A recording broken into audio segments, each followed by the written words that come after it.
আচ্ছা, তাহলে আমাদের আজকে হচ্ছে লেকচার নাম্বার 27। এই লেকচারে আমরা পিএন জাংশনের ক্যাপাসিটেন্সটা নিয়ে আলোচনা করব। তাহলে এর আগে আমরা পিএন জাংশন চ্যাপ্টারে তিনটা ডিরাইভেশন আমরা অলরেডি শিখছিলাম। একটা হচ্ছে কন্টাক্ট পটেনশিয়াল, তারপরে ছিল ডিপ্লেশন রিজিয়নের উইডথ, তারপরে ছিল ডায়োড কারেন্টের ইকুয়েশন। এই তিনটা ইকুয়েশন আমরা ডিরাইভ করছি। আজকে হচ্ছে আমরা পিএন জাংশনের ক্যাপাসিটেন্সের ইকুয়েশনটা ডিরাইভ করব, এবং এই চারটা ডিরাইভেশন থেকে যে কোনো দুটা ডিরাইভেশন তোমাদের সেমিস্টার ফাইনালে থাকে। তাহলে তোমরা এই চারটাই শিখতে হবে, এর মধ্যে থেকে যে কোনো দুইটা তোমাদের পরীক্ষায় ফেস করতে হবে এবং সাথে ম্যাথও করতে হবে।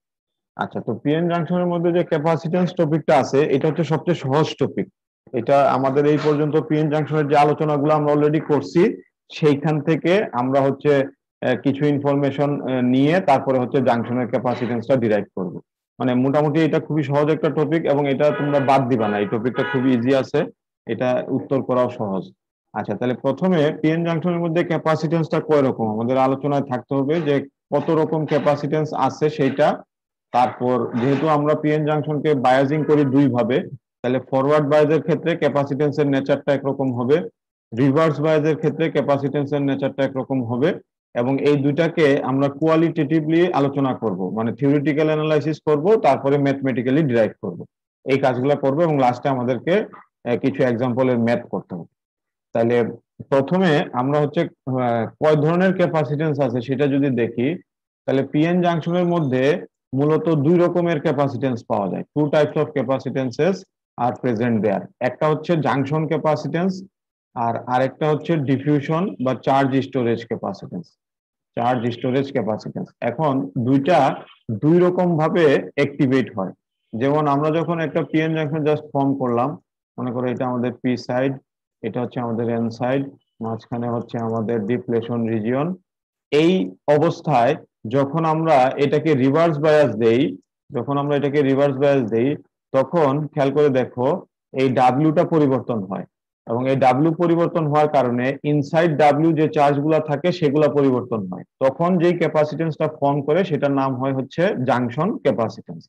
তাহলে জাংশন ক্যাপাসিটেন্সটা মূলত এই ডাব্লিউ এর উপর নির্ভরশীল, ডাব্লিউ রিজিয়নটার উপর জাংশন ক্যাপাসিটেন্সটা নির্ভরশীল।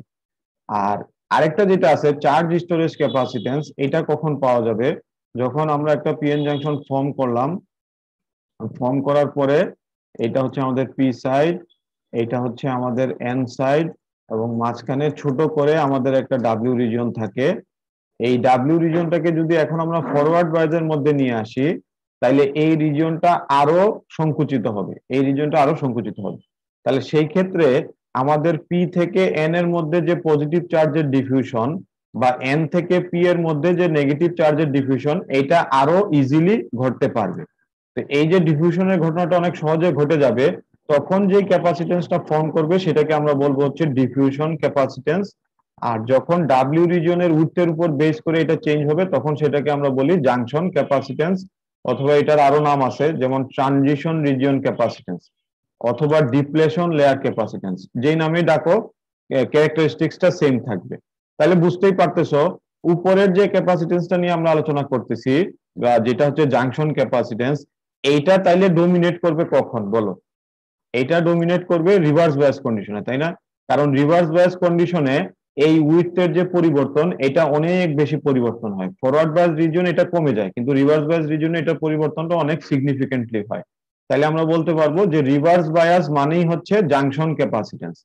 আর এইখানে যে পরিবর্তনটা নিয়ে আমরা আলাপ করতেছি, যেখানে চার্জের ডিফিউশন ঘটতেছে, সেই ক্ষেত্রে যেই পদ্ধতিটা কাজে লাগবে সেটা হচ্ছে ফরওয়ার্ড বায়াস কন্ডিশন। কারণ আমরা জানি কি যে ফরওয়ার্ড বায়াস কন্ডিশনে ডিফিউশনটা থাকে ডোমিনেন্ট ইন নেচার, আর রিভার্স বায়াস কন্ডিশনে ডিফিউশন হয় না, তখন সেখানে ড্রিফট পাওয়া যায়। তাহলে দুই ধরনের ক্যাপাসিটেন্স ফরমেশন হবে, এবং দুই ধরনের ক্যাপাসিটেন্স ফরমেশনের মধ্যে বেশি মারাত্মক হচ্ছে জাংশন ক্যাপাসিটেন্স। এইটাকে আমাদের বেশি করে স্টাডি করতে হবে। চার্জ স্টোরেজ ক্যাপাসিটেন্সটার ভ্যালু জাংশন ক্যাপাসিটেন্সের তুলনায় কম পরিবর্তন হয়, এই জন্য এটাকে অনেক সময় ইগনোরও করা যায়, কিন্তু জাংশন ক্যাপাসিটেন্সকে ইগনোর করা যাবে না, এটাকে আমাদের ভালো মতো বুঝতে হবে। তাহলে খেয়াল করে দেখো জাংশন ক্যাপাসিটেন্সটা তৈরি হচ্ছে কেন, কারণ এখানে ডাইপোল ফরমেশন হচ্ছে। ডাইপোল মানে কি, তোমার এক সাইডে আছে হলো গিয়া পজিটিভ চার্জ, এক সাইডে আছে হচ্ছে নেগেটিভ চার্জ। কারণ ডাব্লিউ রিজনকে যখন তুমি ভেঙে লিখবা, আমার কথা কি শুনতে পাচ্ছ? হ্যালো স্যার এত শোনা যায়নি স্যার, ডিস্টার্ব করছে স্যার, রবটের মতো আসছে স্যার। ওহো রে, আচ্ছা এই এখন এখন শোনা যাচ্ছে না? জি স্যার। তাহলে ডাব্লিউ রিজিয়নটাকে যখন আমরা ভেঙে লিখবো, এটার মধ্যে আমরা ডাইপোল ফরমেশন দেখতে পাবো। ডাইপোল মানে হচ্ছে পজিটিভ এবং নেগেটিভ চার্জের ফরমেশন যেটা। তাহলে পজিটিভটা চলে আসে এই সাইডে, এটা তো আমরা এর আগে আলোচনাও করছি। পজিটিভটা চলে আসবে এই সাইডে, আর নেগেটিভটা চলে যাবে এই সাইডে, তাই না? নেগেটিভটা চলে যাবে এই সাইডে, পজিটিভটা চলে আসবে এই সাইডে। তাহলে এই যে প্লাস মাইনাস চার্জ এবং তার মাঝখানে দেখো একটা সেপারেশন পয়েন্ট আছে কিন্তু। তাহলে তোমরা যদি একটা প্যারালাল প্লেট ক্যাপাসিটরের কথা চিন্তা করো, যেটা তোমরা 1-1 শিখছিলা, তাহলে প্যারালাল প্লেট ক্যাপাসিটরের এক সাইডে থাকে হচ্ছে পজিটিভ চার্জ, আরেক সাইডে থাকে নেগেটিভ চার্জ, এবং মাঝখানে থাকে হচ্ছে একটা ডাইইলেকট্রিক মিডিয়াম থাকে, যেটার হচ্ছে একটা পারমিটিভিটি বা এই টাইপের কিছু একটা থাকে। তাহলে এটাকে আমরা ক্যাপাসিটেন্সের সাথে তুলনা করতে পারি। আবার এইখানেও তাই, এইখানে হচ্ছে পি থেকে এন এর দিকে যাচ্ছে হচ্ছে পজিটিভ চার্জ, এন থেকে পি এর দিকে আসতেছে নেগেটিভ চার্জ, এবং তার মাঝখানে হচ্ছে একটা সেপারেশন পয়েন্ট আছে। তাহলে এইখানেও হচ্ছে সেই রকম একটা ক্যাপাসিটেন্স, প্যারালাল প্লেট ক্যাপাসিটেন্সের মতো তৈরি হবে, এইখানেও তৈরি হবে। কিন্তু রিভার্স বায়াসের ক্ষেত্রে যেটা পাওয়া যায় সেটা হচ্ছে বেশি মারাত্মক, আর ফরওয়ার্ডের ক্ষেত্রে যেটা পাওয়া যায় এটাকে হচ্ছে আমরা আর কি অত বেশি সিগনিফিকেন্ট হিসেবে চিন্তা করি না। আচ্ছা, তারপরে আরেকটা জিনিস আছে এখানে, ফরওয়ার্ড বায়াসের ক্ষেত্রে আরেকটা ঘটনাও কিন্তু ঘটে। এটাকে আমরা এই অ্যাঙ্গেল থেকে অ্যানালাইসিস করতে পারি। খেয়াল করো, আমরা যখন একটা আইভি ক্যারেক্টারিস্টিক্স কার্ভ ড্র করি, তখন ফরওয়ার্ড বায়াস অবস্থায় সে হচ্ছে এক্সপোনেনশিয়ালি কারেন্টটা বৃদ্ধি পাচ্ছে, তাই না? তাহলে এখানে ভোল্টেজটা লেগিং পজিশনে চলে গেল, কারেন্টটা লিডিং পজিশনে চলে গেল। তাহলে বলো বলো তো আমাকে, যে কারেন্ট যখন লিডিং পজিশনে চলে যায়, তখন সেইখানে যে ইফেক্টটা পাওয়া যায় সেটা কি আর, নাকি সেটা এল, নাকি সেটা সি? বলতো। যখন যখন সি স্যার। সি, তার মানে ক্যাপাসিটিভ একটা ইফেক্ট সেখানে কিন্তু ফরমেশন হবে। তাহলে এখানে রেজিস্ট্যান্সও পাওয়া যাবে না, ইন্ডাকটেন্সও পাওয়া যাবে না, এখানে যেটা পাওয়া যাবে সেটা হচ্ছে ক্যাপাসিটেন্স। তাহলে আইভি ক্যারেক্টারিস্টিক্স কার্ভের এই যে ঘটনাটা ঘটতেছে, এক্সপোনেনশিয়াল ইনক্রিজ অফ কারেন্ট, তাহলে সেই ক্ষেত্রেও আমরা হচ্ছে এই যে চার্জ স্টোরেজ ইফেক্টটাকে পাবো, কারণ এখানে চার্জ স্টোরেজ হয় বিধায়িত কারেন্টটা এরকম এক্সপোনেনশিয়ালি বেড়ে যায়। আচ্ছা ঠিক আছে। আচ্ছা, এই চার্জ স্টোরেজ ইফেক্টটা ফরওয়ার্ড বায়াসের ক্ষেত্রে কিন্তু বেশি প্রয়োজন। এটা আমরা গত ক্লাসে দেখছি না, যখন আমরা ডায়োডকে ট্রানজিশন রিজিয়নে পড়াশোনা করছি? খেয়াল করে দেখো তো, আমরা যখন একটা ডায়োডকে ফরওয়ার্ড বায়াসে রাখছি, চার্জ স্টোরেজ হওয়ার কারণেই তো যখন রিভার্স বায়াস করছি তখন কিন্তু সে সরাসরি জিরো না হয়ে একটা সময় নিয়ে তারপরে জিরো হয়েছে, তাই না? মনে আছে না এটা? যখন আমরা ফরওয়ার্ড বায়াস থেকে রিভার্স বায়াসে গেলাম তখন এই ডিলেটা হইলো, আবার যখন রিভার্স বায়াস থেকে ফরওয়ার্ড বায়াসে যাচ্ছি তখন কি কোনো ডিলে হবে? বলতো। এটা হবে না, এটা আমরা গত ক্লাসে আলোচনা করছি। কেন হবে না? কারণ এইখানে তো রিকম্বিনেশন হয়ে ওই চার্জ স্টোরেজ গুলো শেষ হয়ে যাচ্ছে। তাহলে যেহেতু রিকম্বাইন করে ফেলবে, তার মানে আবার সে সরাসরি ফরওয়ার্ড বায়াস হবে, কিন্তু আবার রিভার্স বায়াস করতে গেলে সরাসরি না হয়ে একটা সময়ের টাইম ডিলে দিতে হবে, তাই না? হ্যালো। আচ্ছা আচ্ছা, তাহলে এটা একটু মনে রাখো। আচ্ছা, এখন আমাদের এখানে যে দুই ধরনের ক্যাপাসিটেন্স আছে, এর মধ্যে আমরা জাংশন ক্যাপাসিটেন্সটা ডিরাইভ করব, আর ডিফিউশন ক্যাপাসিটেন্স যেটা, এটাকে আমরা ডিরাইভ করব না, এটাকে আমরা লাস্টে থিওরিটিক্যালি অ্যানালাইসিস করব। জাংশন ক্যাপাসিটেন্সটা আমরা হচ্ছে ডিরাইভ করব, কারণ এটা বেশি জরুরি। পিএন জাংশনস এর ক্ষেত্রে রিভার্স বায়াস ক্যাপাসিটেন্স বা জাংশন ক্যাপাসিটেন্স এটা হচ্ছে ডোমিনেটিং। তাহলে খেয়াল করো, জাংশন ক্যাপাসিটেন্স কিভাবে তৈরি হচ্ছে এটাকে আমরা চার্জ ডিস্ট্রিবিউশনের আলোকে থিওরিটিক্যালি বুঝতে পারবো। আমরা একটা পি সাইড নিলাম, পিএন জাংশন, একটা এন সাইড নিলাম, নেয়ার পরে এই জিরো থেকে ডান দিকে পজিটিভ চার্জ গুলো চলে আসবে, আর জিরো থেকে বা দিকে এই নেগেটিভ চার্জ গুলো চলে আসবে, এবং এটাকে আমরা ডাব্লিউ দ্বারা প্রকাশ করতে পারি। তার মানে ডাব্লিউটা হচ্ছে এই দুইটা জিনিসের সামেশন, এই পাশে এবং এই পাশে যেটা আছে সেটার সামেশন। আচ্ছা, এখন খেয়াল করে দেখো, এইখানে তাহলে নেগেটিভ চার্জ গুলো আছে, এই পাশে পজিটিভ চার্জ গুলো আছে, তার মানে এখানে আমরা একটা ডাইপোল ফর্মেশন করতে পারছি, তার মানে এখানে ক্যাপাসিটেন্স পাওয়া যাবে। আর এখানে আরেকটা জিনিস তারা এমন ভাবে ড্র করছে, এটা হচ্ছে যে ডোপিং এর প্রভাবে এই সাইডটা একটু কম আর এই সাইডটা একটু বেশি, তার মানে এন অফ ডিটা বেশি, এন অফ ডিটা বেশি, এই সাইডটা বেশি, এন অফ এটা কম, এই কারণে এই সাইডটা একটু কম আছে। আচ্ছা, এখন এটাকে যদি আমরা নর্মাল একটা ক্যাপাসিটেন্সের ফর্মুলা চিন্তা করি, একটা নর্মাল প্যারালাল প্লেট ক্যাপাসিটেন্সের ফর্মুলা চিন্তা করি, সেটা হচ্ছে টোটাল চার্জকে যদি আমরা অ্যাপ্লাইড ভোল্টেজ দিয়ে ভাগ করি তাহলে কিন্তু আমরা ক্যাপাসিটেন্স পেয়ে যাই। এটা হচ্ছে ক্যাপাসিটেন্সের একদম বেসিক ইকুয়েশন, যে টোটাল চার্জ, এখানে ধরো পজিটিভ এবং নেগেটিভ টোটাল যে চার্জটা আছে সেটাকে যদি আমরা অ্যাপ্লাইড ভোল্টেজ দিয়ে ভাগ করি, ফরওয়ার্ড বায়াস হলে ফরওয়ার্ড ভোল্টেজ, রিভার্স বায়াস হলে রিভার্স ভোল্টেজ, সেই ক্ষেত্রে আমরা ক্যাপাসিটেন্সটা পেয়ে যাব। কিন্তু সমস্যা যেটা হয়, এই ইকুয়েশনটা লিনিয়ার সার্কিটের ক্ষেত্রে প্রযোজ্য। লিনিয়ার সার্কিট মানে কি, ধরো যেখানে শুধু রেজিস্ট্যান্স আছে, সাপোজ এটা হচ্ছে একটা লিনিয়ার সার্কিট। কিন্তু কোনো একটা সার্কিটে যদি পিএন জাংশন থাকে, কোনো একটা সার্কিটে যদি এই পিএন জাংশন ডায়োড থাকে, তখন কিন্তু সেটা নন লিনিয়ার সার্কিট। কেন? কারণ হচ্ছে আইভি ক্যারেক্টারিস্টিক্স কার্ভটা নন লিনিয়ার। পিএন জাংশনস এর ক্ষেত্রে আইভি ক্যারেক্টারিস্টিক্স কার্ভটা দেখো নন লিনিয়ার। কিন্তু তুমি যদি একটা রেজিস্ট্যান্সের কথা চিন্তা করো, এটা একটা লিনিয়ার এলিমেন্ট। কেন? কারণ এটার মধ্যে দিয়ে ভোল্টেজ যেভাবে বাড়ে, কারেন্ট সেভাবে বাড়ে বা কমে, তাই না? আমরা তো এটা শিখছিলাম। তাহলে যদি একটা জিনিস নন লিনিয়ার ওয়েতে কাজ করে, তখন আমরা এই যে বেসিক ইকুয়েশন আছে, এই বেসিক ইকুয়েশনটাকে অ্যাপ্লাই করতে পারবো না। ঠিক আছে? তাইলে আমরা যেটা অ্যাপ্লাই করব সেটা হচ্ছে পরিবর্তনশীল ধ্রুবক, যেটা হচ্ছে এই এক্সপ্রেশনটা। খেয়াল করো, C is equal to D Q by DV. C is equal to হচ্ছে ডি কিউ বাই ডিভি। তাহলে এখানে দুইটা জিনিস এট এ টাইম পরিবর্তন হচ্ছে, কিউও পরিবর্তন হবে, ভোল্টেজও পরিবর্তন হবে। অথবা অন্যভাবে বলা যায়, একটা পিএন জাংশনের মধ্যে অ্যাপ্লাইড পটেনশিয়াল যখনই পরিবর্তন হবে, তখনই তার মধ্যে চার্জের পরিবর্তন হবে, তাই না? হ্যালো? আচ্ছা, তাহলে আমরা লিনিয়ার এক্সপ্রেশনটাকে অ্যাভয়েড করতে হবে। এই এক্সপ্রেশনটাকে অ্যাভয়েড করতে হবে। আমরা যেটা করব, আমরা ডিফারেনশিয়াল ভার্সনটা নিব। এই ডিফারেনশিয়াল ভার্সনটা নন লিনিয়ার সার্কিটের ক্ষেত্রে প্রযোজ্য। এই যে নন লিনিয়ার সার্কিটের ক্ষেত্রে এটা প্রযোজ্য হবে। তাহলে এখানে খেয়াল করে দেখো, আমরা যদি একটা পিএন জাংশনের ক্যাপাসিটেন্স বের করতে চাই, তাহলে আমাদের সেখানে চার্জটা জানতে হবে না? টোটাল কতটুকু চার্জ সেখানে একুমুলেট হচ্ছে বা জমা হচ্ছে সেটা জানতে হবে। তাহলে এখন আমাদের মেইন টার্গেট হচ্ছে কিউটাকে ফাইন্ড আউট করা। কিউটাকে ফাইন্ড আউট করার পরে আমরা সেটাকে ডিডিভি করব, মানে ভোল্টেজের সাথে ডিফারেনশিয়াল নিব, নিলে আমাদের ক্যাপাসিটেন্স চলে আসবে। ঠিক আছে? তাহলে আমাদের কাজ হচ্ছে কিউটাকে এখন ফাইন্ড আউট করা। কিভাবে করবা দেখো, এখানে আমরা একটা স্মল টেকনিক অ্যাপ্লাই করব আমাদের কাজের সুবিধার্থে।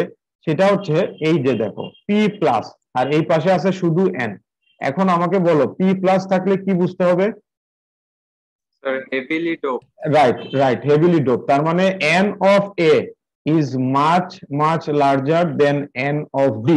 তাইলে খেয়াল করে দেখো, n of a যেহেতু অনেক বেশি, এই কারণে পজিটিভ চার্জ গুলা এখানে অনেক বেশি পরিমাণে থাকবে। আর n of d যেহেতু অনেক কম, এই কারণে এইখানে যে নেগেটিভ চার্জ গুলা থাকার কথা, এইখানে যে নেগেটিভ চার্জ গুলা থাকার কথা, ওই এলাকাটাকে আমরা ধরছি হচ্ছে জিরো, নিয়ার অ্যাবাউট জিরো। এই কারণে দেখো ডাব্লিউ রিজিয়নটা এখন কি হয়ে গেছে, যেটা ছিল দুইটা জিনিসের সামেশন, এখন সেটা সিঙ্গেল একটা ইউনিট হয়ে গেছে না? হ্যালো? আচ্ছা, তাহলে এখানে ডাব্লিউ কে শুধু আমরা এক্স এন নট হিসেবে প্রকাশ করতেছি। তার মানে হচ্ছে জিরো থেকে নিয়ে এই পর্যন্ত যে ডিফারেন্সটা, এটাকে আমরা এক্স এন নট বলি। তাহলে ডাব্লিউটাকে এখন আমরা এক্স এন নট পর্যন্ত চিন্তা করতেছি। এখন খেয়াল করে দেখো তো, এই জিরো থেকে এক্স এন নট পর্যন্ত যে চার্জ গুলা জমা হবে, এটাকে আমরা একটা ইকুয়েশন দিয়ে প্রকাশ করতে পারি, কিউ। যেটা হচ্ছে আমরা যখন ডাব্লিউ ডিরাইভ করছিলাম সেখানে ছিল, যে কিউ পি অথবা কিউ এন নামে দুইটা ইকুয়েশন ছিল। তারপর সেখান থেকে আবার আমরা কিউ পি কিউ এন কে ইন্টিগ্রেশন করা লাগছিল এবং আরো কিছু কাজ করা লাগছিল। যাই হোক, এখন দেখো এই অংশটা হচ্ছে কিউ, এবং এই অংশটার জন্য আমি যে ভোল্টেজটা অ্যাপ্লাই করতেছি সেটা হচ্ছে ভি অফ আর, এবং এইখানে হচ্ছে ডাব্লিউ পাচ্ছি। খেয়াল করে এখন যদি আমি এই ভোল্টেজটা, এই যে রিভার্স বায়াস যে ভোল্টেজটা আমি অ্যাপ্লাই করতেছি, এই ভোল্টেজটাকে যদি খুব কম পরিমাণে বাড়াই, তাইলে আমার ডাব্লিউটাও একটু কম পরিমাণে বেড়ে যাবে না? কারণ আমরা জানি রিভার্স বায়াস দিলে ডাব্লিউ বাড়ে, আর ফরওয়ার্ড বায়াস দিলে ডাব্লিউ কমে। মনে আছে?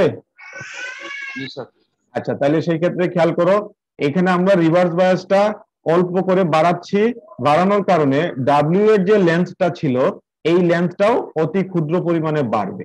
এটার প্রয়োজন আছে, কেন এটা করতেছি এটার একটা প্রয়োজন আছে। তাহলে লক্ষ্য করো, এই পর্যন্ত রিজিয়নটাকে আমরা বলতেছি শুধু ডাব্লিউ। তারপরে যখন আমরা অল্প পরিমাণ ভোল্টেজটা বাড়ালাম, সেই ক্ষেত্রে এখানে অল্প পরিমাণ লেন্থও বাড়বে, সেটার নাম হবে ডাব্লিউ প্লাস ডি ডাব্লিউ। তাইলে এই ছোট টুকরাটার নাম কি বলো? এতটুকু পরিমাণ লেন্থটার নাম কি? এটা ছিল ডাব্লিউ, এটা ছিল ডাব্লিউ প্লাস ডি ডাব্লিউ। তাহলে এতটুকু পরিমাণ লেন্থের ডি ডাব্লিউ, এটা মনে রাখতে হবে, এটা একটু মনে রাখো, এটা হচ্ছে ডি ডাব্লিউ। ডি ডাব্লিউ পাওয়া যাবে কখন? যখন এখানে ডেল ভি পাওয়া যাবে, তাই না? যদি ডেল ভি সরাই ফেলি তাহলে ডিডব্লিউ থাকবে না স্যার। তাহলে এটাও আর থাকবে না। আচ্ছা এখন খেয়াল করো কেন এটা করলাম। এতটুকু পরিমাণ চার্জের নাম হচ্ছে কিউ, তাহলে এখন যে লেন্থটা বেড়ে গেছে তাইলে এই চার্জের পরিমাণ বাড়বে না কমবে বলো তো? বাড়বে স্যার। বাড়বে। তাহলে কতটুকু বাড়বে সেটা আমাকে এখানে দেখাইতে হবে। খেয়াল করে দেখো, তাহলে এটা ছিল কিউ পরিমাণ, এখন এটার সাথে Q plus D Q add হবে, এটা হচ্ছে ডি কিউ পরিমাণ চার্জ এখানে অ্যাড হবে। তাহলে এটার ফর্মুলা হবে, এখানে যা কিছু ছিল এগুলো ঠিক থাকবে, কিন্তু লাস্টে যেটা ছিল ডাব্লিউ এখন সেটা হয়ে যাবে ডিডব্লিউ, এটা হয়ে যাবে এখন ডিডব্লিউ। তার মানে এত কথা বলার উদ্দেশ্য হচ্ছে তিনটা ঘটনা এট এ টাইম ঘটতেছে। এক, আমি রিভার্স বায়াসের পরিমাণ বাড়াচ্ছি। দুই, আমার ডাব্লিউ লেন্থটা বেড়ে যাচ্ছে। তিন, আমার চার্জের পরিমাণটাও বেড়ে যাচ্ছে। আগে যেটা ছিল শুধু কিউ এখন সেটা হবে কিউ প্লাস ডি কিউ। আগে যেটা ছিল শুধু ডাব্লিউ এখন সেটা হবে ডাব্লিউ প্লাস ডি ডাব্লিউ। আগে যেটা ছিল শুধু ভি আর এখন সেটা হবে ভি আর প্লাস ডেল ভি। এই তিনটা ঘটনা এট এ টাইম ঘটবে। এখন এখান থেকে আমাদের ইকুয়েশন লিখতে হবে কিভাবে দেখো। আমরা প্রথমে এই ছবিটা, আগের ছবিটাই, এটা হচ্ছে জাস্ট গত স্লাইডের ছবিটাই। এইখন আমরা ইকুইলিব্রিয়াম অবস্থায় ডিপ্লেশন রিজিয়নের যে ইকুয়েশনটা জানা আছে সেটা প্রথমে এখানে বসাই। ইকুইলিব্রিয়াম অবস্থায় ডিপ্লেশন রিজিয়নের ইকুয়েশন, এই ইকুয়েশনে এই ভি নটটাকে এখন আমরা পরিবর্তন করব, কারণ আমরা এখন ভোল্টেজ বায়াস অ্যাপ্লাই করব। সেটা পজিটিভ নেগেটিভ দুটোই হইতে পারে, এটা কিন্তু পজিটিভও হইতে পারে আবার এটা নেগেটিভও হইতে পারে। তো আমরা শুরুতে অ্যাপ্লাইড বায়াসটাকে পজিটিভ বা নেগেটিভ বলবো না, আমরা জাস্ট এটাকে অ্যাপ্লাই করব, নেগেটিভ চিহ্নটা রেখে দিব। যদি এটা ফরওয়ার্ড করি তাহলে তো নেগেটিভটা থেকেই যাবে, কিন্তু যদি রিভার্স করি তাহলে এটা কিন্তু প্লাস হবে। এটা আমরা পরে গিয়ে করব, আপাতত আমরা বলতেছি যে আমরা বায়াস অ্যাপ্লাই করতেছি এবং এটা হচ্ছে জেনারেল এক্সপ্রেশন থেকে, এই যে এই জেনারেল এক্সপ্রেশন থেকে আমরা ভি নট মাইনাস ভি এইভাবে করে লিখতে পারি। আচ্ছা এখন দেখো আমাদের এখান থেকে দুইটা জিনিস বের করে নিয়ে আসতে হবে। ডাব্লিউটা ঠিক থাকুক, ডাব্লিউ এর সাথে কিউ কে রিলেশন করতে হবে, কিউ এর রিলেশনটাকে ডাব্লিউ এর সাথে ফাইন্ড আউট করতে হবে।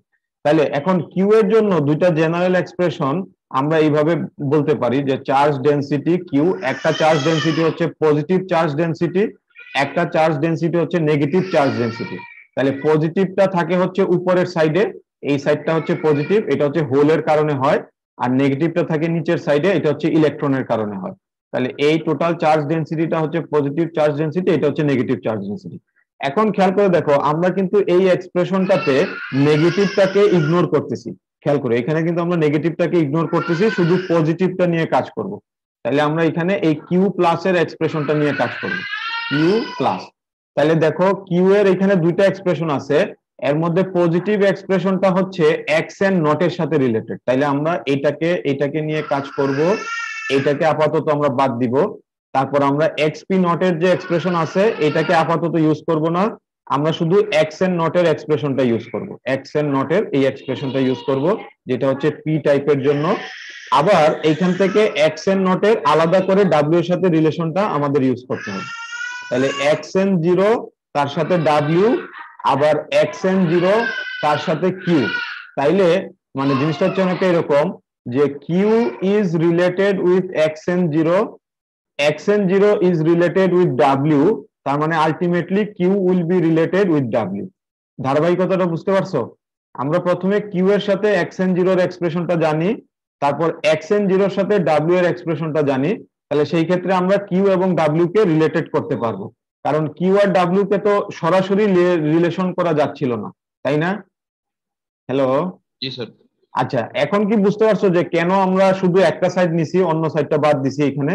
কারণ হচ্ছে আমরা দেখো আমরা যে এখানে কিউ এর সাথে ডাব্লিউ রিলেশন বের করতেছি একটা অংশের জন্য করতেছি, এখানে কিন্তু শুধু এক্স এন জিরোই আছে, অন্যটা কিন্তু আমরা এখানে রাখি নাই, ঠিক আছে না? তাহলে এখন বুঝতে পারছো না যে কেন এটা বাদ দিলাম, কারণ আমরা কিউ কে ডাব্লিউ এর সাথে রিলেট করতেছি আর ডাব্লিউ এর সাথে এক্স এন জিরো রিলেশনটাকে এখানে আমরা ইউজ করতেছি। তাহলে দেখো এখন কাজ সহজ হয়ে গেছে, আমাদের কিউ এর এক্সপ্রেশনে আমরা এই এক্স এন জিরোটাকে রিপ্লেস করে দিব এই ফাংশনটার সাহায্যে। তাহলে দেখো এটাকে আমরা এইভাবে লিখতে পারি যে কিউ মানে হচ্ছে কিউ এ, এই ডাব্লিউটা এখন চলে আসবে, এক্স এন জিরোর ফরমেশনটা লিখে দিলাম। আবার এইখান থেকে যদি তুমি এই এক্সপ্রেশনটাকে বসায় দাও, এই এক্সপ্রেশনটা এখান থেকে যদি টেনে এনে বসায় দাও, এই যে এখানে যেটা আছে এইটা, এই যে ভি নট মাইনাস ভি দিয়ে যেটা, সেটা ইকুইলিব্রিয়াম না, কিন্তু ইকুইলিব্রিয়াম না, নিচেরটা। তাহলে এটাকে যদি এখানে বসায় দেই এবং কিছু অ্যারেঞ্জমেন্ট করে লিখি তাহলে এইভাবে করে লেখা যাবে যে ভি নট মাইনাস ভি তারপর এরিয়াটা সামনে চলে আসলো, মানে এই টাইপের একটা এক্সপ্রেশন পাওয়া যাবে। এখন এটা যেহেতু পাওয়া হয়ে গেল, এখন আমাদের জাংশন ক্যাপাসিটেন্স বের করার জন্য আর তেমন কোনো কাজ নাই, শুধু একবার ডেরিভেটিভ নিতে হবে। তাহলে এখানে আমাদের দেখো ভেরিয়েবল হচ্ছে ভি নট মাইনাস ভি, তাহলে এখানেও আমাদের হবে ভি নট মাইনাস ভি, আর হচ্ছে ডিডিএক্স এবং কিউ। তাহলে কিউ এর এই টোটাল এক্সপ্রেশনটাকে তুমি একবার এইটা দিয়ে ডিফারেন্সিয়াল নিতে হবে, নিলে দুইটা লাইন তোমাদের একটু বাড়তি করা লাগবে, এখানে দেখায় নাই, নিলে তুমি এরকম একটা ফরমেশন পেয়ে যাবা। এই ফরমেশনটা হচ্ছে সিজে বা জাংশন ক্যাপাসিটেন্সের ফরমেশন। এটা হচ্ছে সিজে অথবা জাংশন ক্যাপাসিটেন্সের ফরমেশন।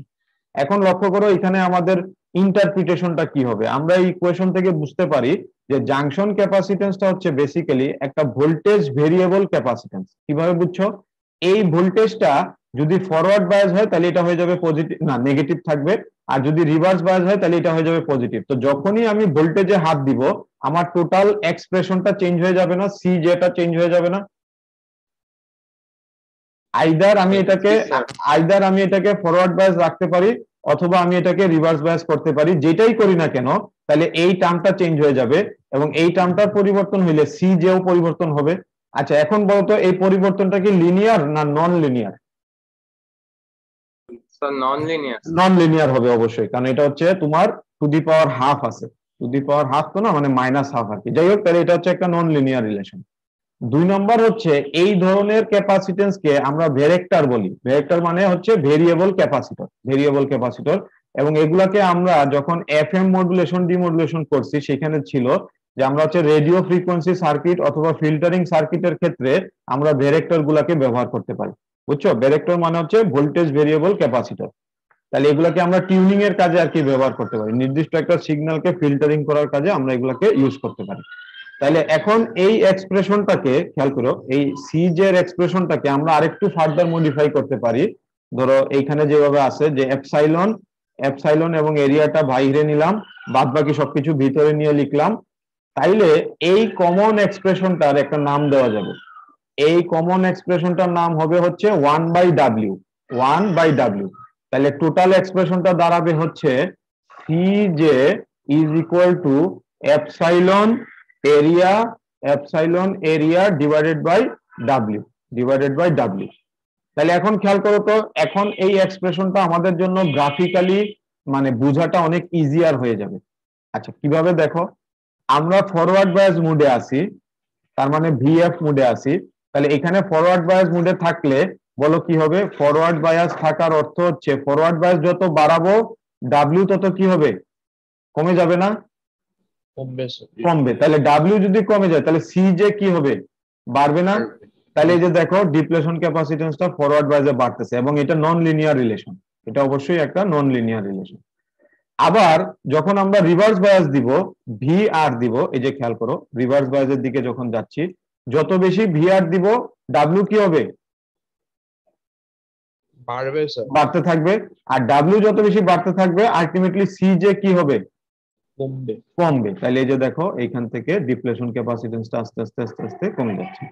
তাহলে মানে বেসিক্যালি আমাদের যে ক্যাপাসিটেন্সের ফর্মুলাটা আছে সেটা ছিল অনেকটা এরকম যে সি সমান সমান epsilon area divided by D. D হচ্ছে ওই প্যারালাল প্লেট ক্যাপাসিটর দুইটার মধ্যে যে গ্যাপটা থাকে মাঝখানের এই গ্যাপটা হচ্ছে ডি। তাহলে এখন যেহেতু এখানে ডি আর নাই আমরা সেটাকে ডাব্লিউ দ্বারা রিপ্লেস করে দিতেছি, তাহলে ডাব্লিউ এর সাথে পরিবর্তনটা হবে সিগনিফিকেন্ট পরিবর্তন। যদি ডাব্লিউ বাড়ে, খেয়াল করো ডাব্লিউ বাড়ে তাহলে সিজে কমে যাবে, আবার যদি ডাব্লিউ কমে তাহলে সিজে বেড়ে যাবে। কিন্তু এখানে যে ঘটনাটা ঘটে বৃদ্ধির তুলনায় এই কমার রেটটা অনেক বেশি সিগনিফিকেন্ট। এই কারণে রিভার্স বায়াসের ক্ষেত্রে সিজেটা হচ্ছে বেশি সিগনিফিকেন্ট পরিবর্তন, আর ফরওয়ার্ড বায়াসের ক্ষেত্রে আমরা বলবো যে সিজেটা যদিও পরিবর্তন হচ্ছে কিন্তু অত বেশি সিগনিফিকেন্ট পরিবর্তন আসলে এখানে হবে না। শুধু আমরা এটাকে রিভার্স বায়াসের ক্ষেত্রে কনসিডারেশনে রাখবো। এতটুকু বুঝছো? আচ্ছা এখন দেখো, এখন আমরা এখান থেকে আরেকটা ছোট ইন্টারপ্রিটেশন নিতে পারি, সেটা হচ্ছে আমরা এন অফ এ বা এন অফ ডি এই দুইটা থেকে যে কোনো একটা টার্ম আইদার এন এ অথবা এন ডি এই জাংশন ক্যাপাসিটেন্স থেকে বের করতে পারবো। একটা টেকনিক অ্যাপ্লাই করতে হবে, সেটা কি দেখো, যেমন আমরা এখানে পি প্লাস এন কনসিডার করি, যদি পি প্লাস এন, তাইলে এন অফ এ এটা হচ্ছে লার্জার আর এন অফ ডি এটা হচ্ছে স্মলার। খেয়াল করো, এখন যদি এই ইকুয়েশনটার দিকে ভালো মতো তাকাও, উপরের ইকুয়েশনটার দিকে, তাহলে খেয়াল করো, যদি এন অফ এ অনেক বেশি বড় হয় এইটার তুলনায়, তাহলে এটাকে আমরা বাদ রাখতে পারি না? কথার কথা, এটাকে বাদ রাখতে পারি। তাইলে নিচের এই এন অফ এ আর উপরের এই N of A K cancel করা যাবে। ক্যান্সেল করলে শুধু এন অফ ডিটা রয়ে যাবে। তাহলে এই যে দেখো, এন অফ ডিটা শুধু রয়ে গেল, অন্যান্য টার্মগুলো কিন্তু যা ছিল তাই থাকবে, শুধু এখান থেকে আমরা এন অফ এটাকে বাদ দিতে পারবো। তার মানে যেই সাইডটাকে আমরা বেশি বায়াস, মানে যেই সাইডটাকে আমরা বেশি ডোপিং করতেছি, সেইটার সাহায্যে অন্য সাইডের ডোপিং আমরা ক্যালকুলেট করতে পারবো। আরেকবার বলি কথাটা, আমরা যেই সাইডটাকে অতিমাত্রায় ডোপিং করব সেটা তো আমাদের জানা আছে, আমরা এটার ভ্যালুটা জানি, তাহলে এইটার সাহায্যে যেই সাইডটাকে কম ডোপিং করছিলাম সেটার ভ্যালু আমরা ক্যালকুলেট করতে পারবো। বুঝতে পারছো জিনিসটা? তার মানে আমরা যদি পি সাইডটাকে হেভি ডোপিং করি, তাহলে জাংশন ক্যাপাসিটেন্সের ফর্মুলা দিয়ে আমরা এন সাইডের ডোপিংটা ফাইন্ড আউট করতে পারবো। অথবা আমরা যদি এন কে বেশি ডোপিং করি, তাহলে উল্টা ঘটনাটা ঘটবে, তাহলে এন অফ এটা ক্যান্সেল হবে, এন ডি বাদ যাবে, তাহলে এন অফ এটা আমরা ফাইন্ড আউট করতে পারবো। কথাটা বুঝছো? জি স্যার। জি স্যার। আচ্ছা, এই ফর্মুলার সাহায্যে তোমাদের এক্সারসাইজের একটা ম্যাথ আছে 5.22 বা 23, ওইটা তোমরা করবা, তাহলে আরেকটু ক্লিয়ার হয়ে যাবে যে আমরা যে কোনো একটা সাইডকে হেভি ডোপিং করলে অন্য সাইডটার ডোপিং আমরা ক্যাপাসিটেন্সের ফর্মুলা দিয়ে বের করতে পারি। এছাড়াও তোমাদেরকে আরো অনেক ফর্মুলা শিখাইছি না, যেখান থেকে এনএ এনডি এগুলো বের করা যায়? আরো তো অনেক ফর্মুলা শিখাইছি, কিন্তু এটাও একটা পদ্ধতি আর কি, যে তোমার ক্যাপাসিটেন্স ভ্যালু জানা আছে, তোমার ডোপিং এর এই ভ্যালুটা জানা আছে, তাহলে অন্য পাশের ডোপিংটাও তুমি ফাইন্ড আউট করতে পারবা। আচ্ছা, তাহলে এখানে ঘটনাটা কিভাবে করছে, যে N A much much larger, তাহলে x N zero is equal to W, x p zero is equal to zero, এই সব কিছুকে একত্র করলে তুমি হচ্ছে এন সাইডের ডোপিংটা বের করতে পারবা, অথবা পি সাইডের ডোপিংটাও বের করতে পারবা যদি এটাকে রিভার্স করে দাও। এটাকে যদি রিভার্স করে দাও, তাহলে সেখান থেকে পি টাইপের ডোপিংও বের করতে পারবা। তাহলে আমাদের কাজ অলমোস্ট শেষ। এই স্লাইডটাতে আমি একটু পরে আসবো, আমি আগে তোমাদের ম্যাথটা কিভাবে করতে হবে বলে দেই।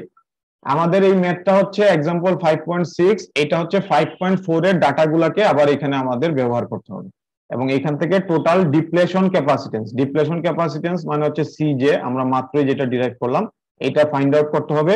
আর রিভার্স বায়াসের যে ভোল্টেজটা সেটা হচ্ছে -4 ভোল্ট, এটা কোশ্চেনে বলে দেওয়া আছে। তাহলে এখন দেখো, আমাদের ফর্মুলাটা আমরা প্রথমে প্লেস করি। এপসাইলন যেটা আছে আমাদের ফর্মুলায়, এটাকে আমরা ভেঙে লিখতে পারি দুইটা টার্মের এটা গুণফল, এপসাইলন জিরো ইন্টু এপসাইলন আর। এপসাইলন জিরোর ভ্যালুটা তোমরা হচ্ছে তোমাদের ক্যালকুলেটরেও পাবা, বা এটা একটু মনে রাখতে হবে। এপসাইলন আর মানে হচ্ছে 11.8 সিলিকনের জন্য, তাহলে এখান থেকে তুমি এপসাইলনটা ফাইন্ড আউট করো। তারপরে এরিয়াটা হচ্ছে 5.4 নাম্বারে দেওয়া আছে। এখন এরিয়াটা কি সেন্টিমিটারে আছে না মিটারে আছে, ওইটা একটু চেক করে নিবা। কিউটা হচ্ছে আমাদের জানা আছে, নোন টার্ম।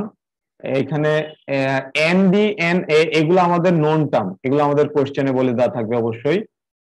আমাকে বলো তো ভি নটটা কিভাবে পাবা? এই যে ভ্যালুটা ভি নট, এটা কিভাবে পাবা দেখি বলো তো। V naught is equal to, V নটের ফর্মুলাটা কি ছিল বলো? একদম প্রথম ডিরাইভেশন, এই লেকচারের মানে এই চ্যাপ্টারের প্রথম যে ডিরাইভেশনটা আমরা শিখছিলাম, কেউ একজন বলো। আচ্ছা, আমি আগাইতে থাকি, তোমরা বলো। কে টি ওভার কিউ, তারপরে কি? হ্যালো, শুনতেছো আমার কথা? জি স্যার, এই মুহূর্তে মনে আসছে মনে আসতেছে না। আচ্ছা, কে টি ওভার কিউ এল এন, তারপরে ছিল N A N D over N I square. এখন মনে পড়ছে? একদম প্রথম ইকুয়েশনটা, একদম প্রথম ইকুয়েশন। আচ্ছা, এখন তাহলে লক্ষ্য করো, কে টি ওভার কিউ তো আমাদের জানাই আছে 300 কেলভিন গেল। এন এ এন ডি এই যে আমাদের কোশ্চেনে বলে দেওয়া আছে এন এ এন ডি, আর এন আই স্কয়ার, তাহলে এন আই হচ্ছে কত 1. দেখছো, এটা তোমার প্রত্যেকটা অঙ্কে এই ভ্যালুটা লাগবে, সিলিকন থাকলে এই ভ্যালুটা লাগবে, সরি। তাহলে এখান থেকে তুমি ভি নটটা বের করে ফেলছো। আর এখানে +4 হইলো কেন, কে বলতে পারবা? এটা +4 হইলো কেন? এই মাইনাসটা -4 এর রাইট রাইট রাইট, এখানে মাইনাসটা এই জন্য জেনারেল এক্সপ্রেশনটা ইউজ করবা সবসময়। জেনারেল এক্সপ্রেশনটা হচ্ছে মাইনাস, ওখানে মাইনাসটা রেখে দিবা। তারপরে এখানে কোশ্চেনে যেটা বলে দেওয়া থাকবে, +4 হইলে +4 বসাবা, -4 হইলে -4 বসাবা, বসে তুমি এই কাজটা করে ফেলবে। তাহলে এই অঙ্কটার ইউনিটটা লাস্টে হচ্ছে ফেরাড, মানে ক্যাপাসিটেন্স বের করতেছো তো এটা হচ্ছে ফেরাড ইউনিটে থাকবে। আর এইখানে তো তোমার এপসাইলন, এই যে এই দুইটা ভ্যালু গুণ করতে হবে, এপসাইলন এরিয়া টেরিয়া দেওয়া আছে, খুব সিম্পল ম্যাথ। এটা একটা ম্যাথ। আরেকটা ম্যাথে যেখানে বলা আছে যে তোমার হেভি ডোপিং এর কথাটা বলা আছে এক্সারসাইজ থেকে, ওটা একটু দেখে নিবা, দেখে ওটা সলভ করবা। আচ্ছা, আর লাস্টে আমাদের এখানে যেটা প্রয়োজন সেটা হচ্ছে যে ডিফিউশন ক্যাপাসিটেন্সের পরিবর্তনটা কিভাবে হবে সেটা আমরা কিভাবে অ্যানালাইসিস করতে পারি। ডিফিউশন ক্যাপাসিটেন্স, এটা ভুল আছে, এটা জাংশন হবে না, এটা আমি কারেকশন করে নিব না। এটা হবে হচ্ছে ডিফিউশন ক্যাপাসিটেন্স বা ফরওয়ার্ড বায়াস মুডে যেটা বেশি কাজ করে, খেয়াল করে দেখো। তো ফরওয়ার্ড বায়াস মুডে ডিফিউশন ক্যাপাসিটেন্সের কাজ করার ধরনটা একটু ডিফারেন্ট। যদি আমি এমন একটা পিএন জাংশন তৈরি করি, খেয়াল করো, আমি যদি এমন একটা পিএন জাংশন তৈরি করি যেখানে পি এবং এন রিজিয়নটা অনেক লম্বাটে, মানে যেটাকে আমরা বলি লং ডায়োড, পি রিজিয়ন এবং এন রিজিয়নের যে লেন্থ, মনে করো এই যে লেন্থটা আছে পি এর জন্য আর এই যে লেন্থটা আছে এন এর জন্য, এটা অনেক বেশি বড় একটা লেন্থ। বেশি বলতে আসলে আমরা বলতে চাচ্ছি এলপি অথবা এল এন এর তুলনায় কয়েক গুণ বড়।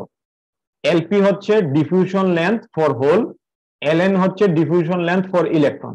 এরকম সিচুয়েশনে ক্যাপাসিটেন্সের ভ্যালু হয়ে যায় জিরো। এরকম সিচুয়েশনে ক্যাপাসিটেন্সের ভ্যালু হয়ে যায় জিরো। কেন? কারণ যেই চার্জটা স্টোরেজ হওয়ার কথা এই চার্জটা সরাসরি পি সাইডের মধ্যে অথবা এন সাইডের মধ্যে চলে যায় এবং সেখানে রিকম্বাইন করে ফেলে। আরেকবার বলতেছি কথাটা, আমরা যখন ফরওয়ার্ড বায়াস মুডে কাজ করি তখন আমাদের চার্জ স্টোরেজ হয়, এবং রিভার্স বায়াস মুডে সেই স্টোরেজ চার্জগুলো কি হয় বলো? যখন ফরওয়ার্ড বায়াস থেকে রিভার্স বায়াস অ্যাপ্লাই করো, গত ক্লাসের সুইচিং এর কনসেপ্টটাকে এখানে কাজে লাগাও। যখন আমরা ফরওয়ার্ড থেকে রিভার্সে যাই তখন যে চার্জগুলো স্টোরেজ অবস্থায় ছিল ওগুলো রিকম্বাইন করতে থাকে না, এবং কত দ্রুত রিকম্বাইন করবে তার উপর বেস করে আমরা সুইচিংটার স্পিডটাকে ডিটারমাইন করতে পারি, তাই না? জি স্যার। এখন ধরো তোমার পি সাইডের লেন্থ আর এন সাইডের লেন্থ যদি অনেক বেশি হয় তাহলে এই স্টোরেজ চার্জগুলা অতি দ্রুত রিকম্বাইন করে ফেলবে, এবং সেই ক্ষেত্রে তোমার ক্যাপাসিটেন্সের ভ্যালু হয়ে যাবে জিরো। তাহলে লং টাইপের ডায়োডের ক্ষেত্রে ক্যাপাসিটেন্স পাওয়া যায় না, সেটা হয়ে যাচ্ছে জিরো। কিন্তু যদি তোমার পিএন জাংশনটার ফরমেশন এমন হয় যে পি আর এন এর লেন্থটা অত বেশি না, সেই ক্ষেত্রে তুমি শর্ট ডায়োড সিচুয়েশনে তুমি একটা ক্যাপাসিটেন্স পাবা। কিভাবে পাবা দেখো, তুমি যখন অ্যাপ্লাইড বায়াসটা অ্যাপ্লাই করা শুরু করছো তখন up to cut off voltage কোনো কিছু পাবা না। কাট অফ ভোল্টেজটা পার হয়ে গেলে তুমি একটা সিগনিফিকেন্টলি ইনক্রিজিং ক্যাপাসিটেন্স পাবা, এবং আরো বেশি কাট অফ ভোল্টেজ দিলেও তোমার কিন্তু এই ক্যাপাসিটেন্সের ভ্যালু আর বেশি বাড়বে না, এটা বরং উল্টা কমে যাবে। তাহলে শর্ট ডায়োডের ক্ষেত্রে যেটা হয় যে up to cut off voltage তুমি হচ্ছে কিছুই পাবা না, কাট অফ ভোল্টেজে পৌঁছানোর পর তুমি হঠাৎ করে একটা সিগনিফিকেন্ট পরিবর্তন পাবা, এবং তারপরে দেখো ভোল্টেজ আর বাড়াইলেও তুমি কিন্তু আর কোনো কিছু পাবা না, এটা আবার কমে যাবে। তো যেহেতু এটা শুধুমাত্র একটা নির্দিষ্ট রেঞ্জেই কাজ করে, অথবা আমরা ম্যাক্সিমাম ক্ষেত্রে লং ডায়োডই আসলে ইউজ করি, এই জন্য ডিফিউশন ক্যাপাসিটেন্সটাকে আমরা অত বেশি কনসিডারেশনে রাখি না। কিন্তু কিন্তু রিভার্স বায়াসের ক্ষেত্রে লং ডায়োডই হোক শর্ট ডায়োডই হোক পুরো জিনিসটা কন্ট্রোল করে হচ্ছে ডাব্লিউ, এবং এই কারণে কিন্তু রিভার্স বায়াসের ক্যাপাসিটেন্সটা হচ্ছে মোর ডোমিনেটিং, আর ফরওয়ার্ড বায়াসের ক্যাপাসিটেন্সটা হচ্ছে লেস ডোমিনেটিং। দুইটার মধ্যে তফাৎটা বুঝতে পারছো? একটা হচ্ছে ডাব্লিউ দ্বারা কন্ট্রোল হয়, সেটা রিভার্স বায়াস, আর আরেকটা হচ্ছে ফরওয়ার্ড বায়াসের ক্ষেত্রে যেটা কন্ট্রোল হয় ওইটা হচ্ছে তোমার পিএন জাংশনের লেন্থের উপর ডিপেন্ডেন্ট। তো যেহেতু আমরা পিএন জাংশনের লেন্থটা আলটিমেটলি বেশি রাখি, লং ডায়োড হিসেবেই রাখি, তো ম্যাক্সিমাম ক্ষেত্রে ডিফিউশন ক্যাপাসিটেন্সটা হয়ে যায় জিরো, ডিফিউশনটা হয়ে যায় জিরো। কিন্তু এটাকে তুমি লং রাখো বা শর্ট রাখো, রিভার্স বায়াসের অ্যাপ্লাই করার কারণে যা ডাব্লিউ এর পরিবর্তন সেটাকে তুমি কিন্তু কন্ট্রোল করতে পারবে না, ওই জন্য জাংশন ক্যাপাসিটেন্সটাকে তোমাকে বেশি প্রায়োরিটি দিতে হবে। ঠিক আছে, বুঝতে পারছো জিনিসটা? জি স্যার, বুঝাই স্যার। ওকে, তাহলে আমাদের মোটামুটি শেষ। আমরা নেক্সট ক্লাসে এই টপিকটা নিয়ে আলোচনা করব, যেটা হচ্ছে ডেভিয়েশন ফ্রম সিম্পল থিওরি, তার মানে রিয়েল ডায়োড নিয়ে আমরা আলোচনা করব। এতদিন আমরা আইডিয়াল ডায়োডের যে কিছু ঘটনা ইগনোর করছিলাম সেটাকে আমরা রিয়েল ডায়োডে আলোচনায় নিয়ে আসব। তাইলে আমাদের মোটামুটি ডায়োড শেষ, এবং আজকে ছিল 27, তার মানে 28 নাম্বার লেকচার পর্যন্ত তোমাদের নেক্সট পরীক্ষা। 21 থেকে 28-এর উপর তোমাদের নেক্সট পরীক্ষা। আমি এই সপ্তাহে তোমাদেরকে ডেটটা দিয়ে দিব, এক্সাক্ট ডেটটা কবে পরীক্ষাটা হবে, আরেকটা এমসিকিউ পরীক্ষা আর কি। তাহলে এমসিকিউ 3 হচ্ছে 21 থেকে 28 পর্যন্ত সিলেবাস। আর এখানে ছোট্ট একটা টপিক আছে ভেক্টর ডায়োড নামে, এটা একবার রিডিং করে নিও, তাহলে ইনশাআল্লাহ আমাদের এটা শেষ। আর বইয়ে এক্সারসাইজের ম্যাথ আছে ক্যাপাসিটেন্স রিলেটেড, সেটা করবা। আর এখান থেকে খেয়াল করে দেখো, আরেকবার বলে দেই, আমাদের 4টা ডিরাইভেশন, এই 4টা ডিরাইভেশনের মধ্যে ভি নট আমরা আগে শিখছি, কারেন্ট আমরা আগে শিখছি, এই দুইটার মধ্যে 80% মিল আছে না? খেয়াল করে দেখো তো, এই দুইটা ডিরাইভেশনের মধ্যে 80% মিল আছে।